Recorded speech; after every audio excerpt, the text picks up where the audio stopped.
오늘은 10월 5일 연중 제26주간 목요일입니다.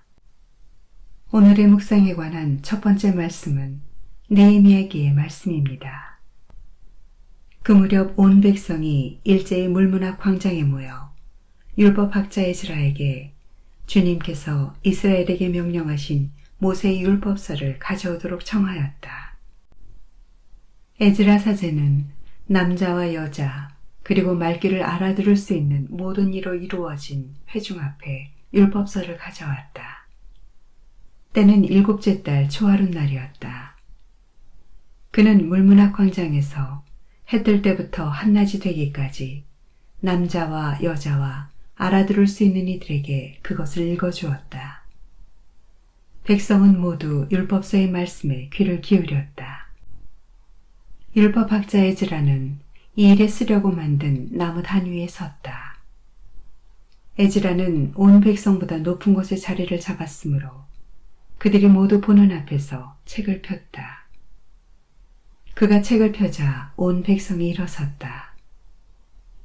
에즈라가 위대하신 주 하느님을 찬양하자 온 백성은 손을 쳐들고 아멘, 아멘 하고 응답하였다.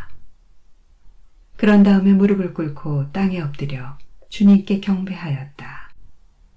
그러자 레위인들이 백성에게 율법을 가르쳐 주었다.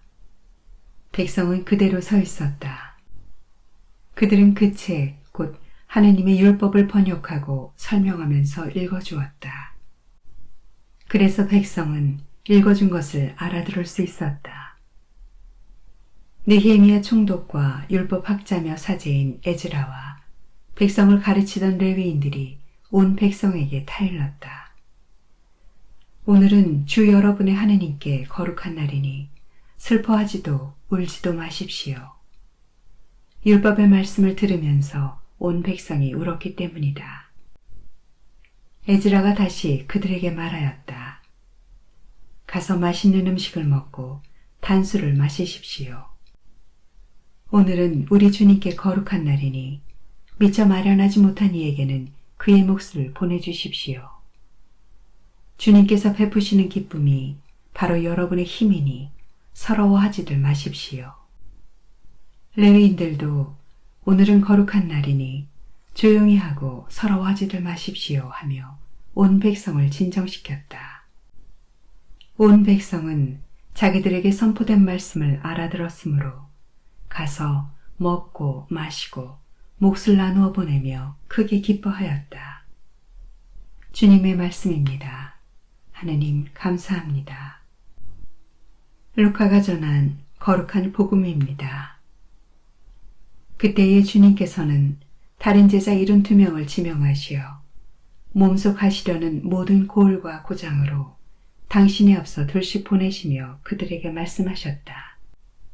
수확할 것은 많은데 일꾼은 적다. 그러니 수확할 밭의 주인님께 일꾼들을 보내주십사고 청하여라.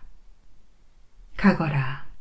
나는 이제 양들을 이리떼 가운데로 보내는 것처럼 너희를 보낸다. 돈주머니도 여행 보따리도 신발도 지니지 말고 길에서 아무에게도 인사하지 마라. 어떤 집에 들어가거든 먼저 이 집의 평화를 빕니다 하고 말하여라. 그 집에 평화를 받을 사람이 있으면 너희의 평화가 그 사람 위에 머무르고 그렇지 않으면 너희에게 되돌아올 것이다. 같은 집에 머무르면서 주는 것을 먹고 마셔라. 일꾼이 품삯을 받는 것은 당연하다. 이 집 저 집으로 옮겨 다니지 마라. 어떤 고을에 들어가든지 너희를 받아들이면 차려주는 음식을 먹어라. 그곳 병자들을 고쳐주며 하느님의 나라가 여러분에게 가까이 왔습니다 하고 말하여라. 어떤 고을에 들어가든지 너희를 받아들이지 않으면 한 길에 나가 말하여라.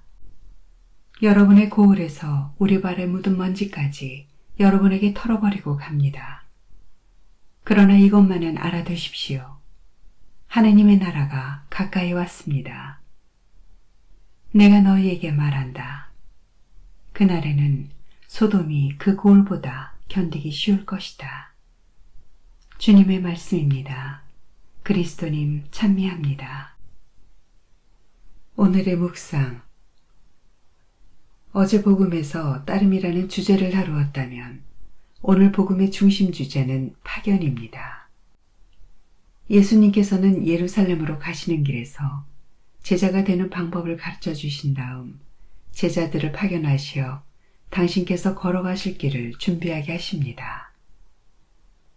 제자들이 파견되어야 하는 이유는 수확할 것이 많은데 일꾼이 적기 때문입니다.